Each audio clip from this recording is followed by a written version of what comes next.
नमस्कार, आप देख रहे हैं एनएमएफ न्यूज में आपके साथ शबनम।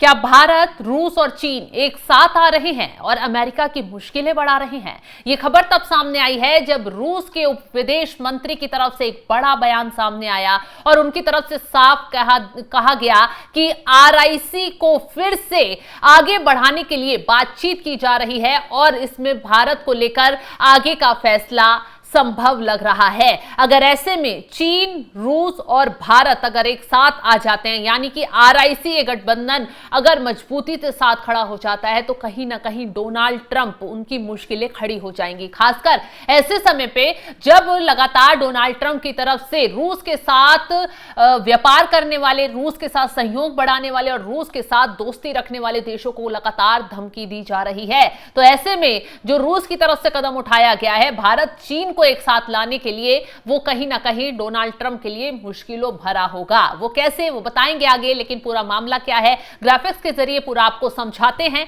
कि कैसे रूस, चीन और भारत के एक साथ आने की उम्मीदें जो हैं गहरा रही हैं। भारत, चीन और रूस की तिकड़ी यानी आरआईसी त्रिपक्षीय फोरम के सक्रिय होने की सुगबुगाहट तेज हो गई है।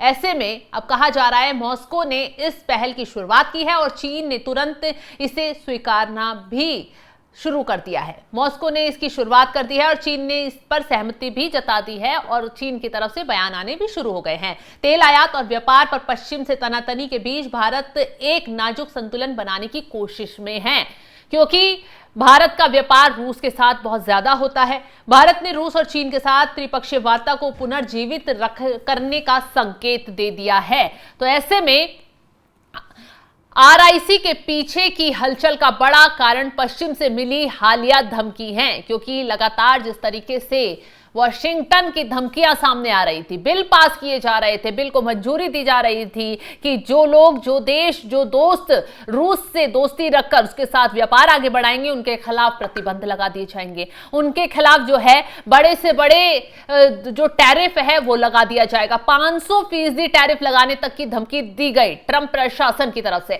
हालांकि भारत इसको लेकर न रुका न झुका। एक तरफ डील की बात चल रही थी अमेरिका के साथ भारत की, लगभग सभी में डील कंफर्म हो रही है, लेकिन 2-3 जगहों पर पेच फंस रहा है। तो ऐसे में जिस तरीके से ट्रंप ने दोहरी नीति दिखाई, अब भारत भी हो सकता है बड़ा कदम उठा ले। भारत के ताकतवर और आमतौर पर दुश्मनी रखने वाले पड़ोसी देश चीन की तरफ से अचानक दोस्ती का राग सुनाई दे रहा है। और बीते दिनों जिस तरीके से राजनाथ सिंह, विदेश मंत्री एस जयशंकर चीन दौरे पर गए थे, तो कहीं ना कहीं ये दिखाई दिया कि भारत और चीन की नजदीकी लगातार बढ़ रही है।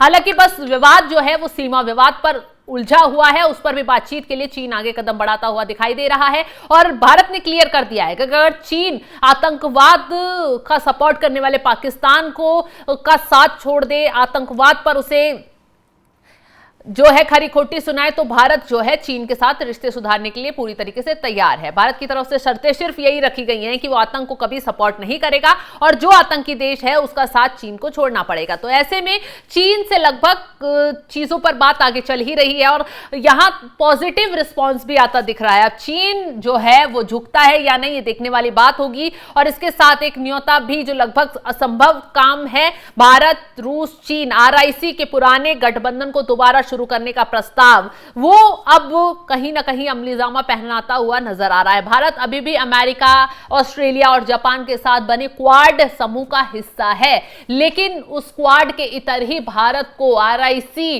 गठबंधन में मजबूती के साथ खड़े करने के लिए रूस ने पहल कर दी है। यह सब जुलाई के मध्य में शुरू हुआ जब रूसी मीडिया ने रूस के उप विदेश मंत्री आंद्रेई के हवाले से बताया कि मॉस्को आरआईसी फॉर्मेट को फिर से शुरू करने की उम्मीद कर रहा है और इसके लिए बीजिंग और नई दिल्ली से बातचीत कर रहा है।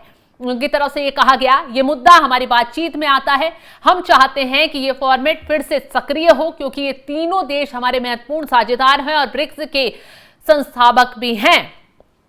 अब ऐसे में रूस के विदेश मंत्री ने भी आरआईसी संवाद को फिर से शुरू करने में दिलचस्पी जाहिर कर दी है और उनकी तरफ से कहा गया है, मैं इस रूस, भारत और चीन के फॉर्मेट को फिर से शुरू करने की हमारी सच्ची इच्छा की पुष्टि करना चाहता हूं। इसके जवाब में चीन ने भी तुरंत सकारात्मक रुख दिखाया है। चीनी विदेश मंत्रालय के प्रवक्ता ने कहा है, चीन, भारत, रूस सहयोग न केवल तीनों देशों के हित में है, बल्कि ये क्षेत्र और दुनिया में शांति, सुरक्षा, स्थिरता और प्रगति में सहायक होगा। अब अचानक आई गर्मजोशी ने भारत को उत्साहित किया है, लेकिन साथ ही सतर्क भी बना दिया है। सवाल यह है कि क्या भारत को तुरंत आरआईसी में शामिल हो जाना चाहिए और अपने सबसे बड़े व्यापारिक भागीदार अमेरिका को नाराज कर देना चाहिए, या क्या उसे एक शक्तिशाली वैश्विक गठबंधन बनाने का अवसर छोड़ देना चाहिए जो चीन की शत्रुता को कम कर सके और अमेरिका के दबदबे और ट्रंप की अप्रशासित नीतियों से बचा सके। हालांकि भारत ने समझदारी से भारत हर बार कदम उठाता रहा है। इस बार भी समझदारी से ही काम लिया है, समय लेकर सोच विचार कर अपने हित में काम करने का फैसला किया है। विदेश मंत्रालय के प्रवक्ता रणदीप जायसवाल की तरफ से कहा गया है, ये एक ऐसा तरीका है जहां तीनों देश वैश्विक और क्षेत्रीय मुद्दों पर चर्चा करते हैं। हालांकि आरआईसी की बैठक कब होगी, ये तीनों देश मिलकर तय करेंगे। विदेश मंत्रालय में आरआईसी को फिर से शुरू करने के फायदे और नुकसान का विश्लेषण चल रहा है और इसी दौरान विदेश मंत्रालय के दफ्तर में जरूर आरआईसी को फिर से शुरू करने पर एक स्वॉट, strength, weakness, opportunity, threat analysis चल रहा होगा और संभव है कि सरकार, मोदी सरकार जो भी कदम उठाएगी वो बहुत सोच समझकर उठाएगी। अगर ट्रंप ने आंख दिखाई तो हो सकता है आरआईसी जो गठबंधन है उसकी तरफ कदम बढ़ा दिया जाए। अब भारत और रूस के बीच अगर व्यापार की अगर हम बात करें तो अभी हाल ही के सालों में जबरदस्त वृद्धि हुई है, खासकर यूक्रेन युद्ध और पश्चिमी प्रतिबंधों के बाद दोनों देश अपने व्यापार को और बढ़ाने के प्रयास कर रहे हैं। अगर 2023-24 के लिए भारत और रूस के बीच द्विपक्षीय व्यापार की बात करें तो 65.70 बिलियन अमेरिकी डॉलर के रिकॉर्ड स्तर पर पहुंच गया है, जिसमें भारत का निर्यात 4.26 बिलियन अमेरिकी डॉलर था, रूस से आयात 61.44 बिलियन अमेरिकी डॉलर था। 24-25 की अगर बात करें तो यह आंकड़ा बढ़कर 68.7 बिलियन अमेरिकी डॉलर तक पहुंच गया है। भारत का निर्यात 4.88 बिलियन अमेरिकी डॉलर रहा है, रूस से आयात 63.84 बिलियन अमेरिकी डॉलर रहा है। तो 2024 में रूस और भारत के बीच व्यापार का आयतन 70.6 बिलियन डॉलर से अधिक हो गया है, जो दोनों देशों में 2030 तक 100 बिलियन अमेरिकी डॉलर के व्यापार लक्ष्य को प्राप्त करने का महत्वपूर्ण लक्ष्य रखा गया है। बता दें कि रूस से भारत को क्या क्या आयात करता है। ये रूस से भारत के आयात का सबसे बड़ा हिस्सा कच्चा तेल है। भारत ने हाल ही के वर्षों में रूस से कच्चे तेल की खरीद में भारी वृद्धि की है, जिसको लेकर अमेरिका डोनाल्ड ट्रंप की तरफ से धमकी भी दी गई थी कि जो रूस के साथ व्यापार कर रहे हैं देश, उनको पीछे हट जाना चाहिए। यूक्रेन और रूस के युद्ध को रोकने के लिए उन्होंने कहा था कि अगर ये देश अगर पीछे कदम नहीं उठाते हैं, नहीं बढ़ाते हैं और ऐसे में रूस के साथ व्यापार अपना आगे तक बढ़ाते रहते हैं तो उससे कहीं ना कहीं उन देशों पर हम भारी प्रतिबंध लगा देंगे। और सबसे बड़ी बात, नाटो के चीफ जो थे उन्होंने भी धमकी दी कि रूस के साथ जो लोग व्यापार कर रहे हैं, जो दो देश व्यापार से जुड़े हुए हैं, रूस को फायदा पहुंचा रहे हैं, वो देश अपने कदम पीछे खींच ले, नहीं तो भारी प्रतिबंध लगा दिए जाएंगे। हालांकि भारत ने ना तो कदम पीछे रखे और ना ही किसी की धमकी का असर भारत पर हुआ, क्योंकि मोदी सरकार जो कदम उठा रही है बहुत सोच समझकर उठा रही है। लेकिन अब देखना यह होगा क्या चीन, रूस और भारत एक साथ आएंगे? क्या चीन जो है भारत की जो शर्तें हैं विवाद सुलझाने की उनको मान लेगा और ये तिकड़ी वॉशिंगटन में बवाल खड़ा करेगी, वॉशिंगटन को हिलाकर रख देगी? ट्रंप क्या इस तिगड़ी से हिल जाएंगे? अब ये देखने वाली बात होगी। फिलहाल जिस तरीके से बड़ी खबर सामने आ रही है, आहट यही हो रही है कि चीन, रूस और भारत एक साथ आ सकते हैं और एक बड़ा संदेश दुनिया तक पहुंचा सकते हैं।